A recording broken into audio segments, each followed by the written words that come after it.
Je pense qu'on va vers une crise où il va y avoir beaucoup d'inégalités avec cette guerre-là, avec la pression que la Russie va mettre sur notre économie.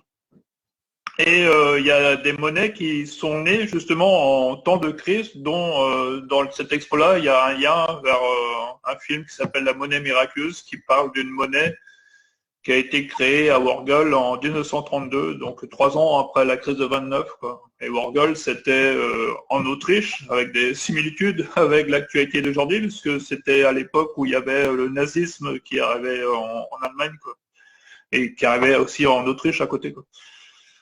Et il y a un petit village qui a créé sa monnaie et qui a réussi à s'en sortir, à faire baisser le chômage de 20% pendant qu'il augmentait de 20% dans le reste du pays, quoi. Et après, tu vois, c'est comment ça se met en œuvre aussi, tu vois, je veux dire, c'est comment...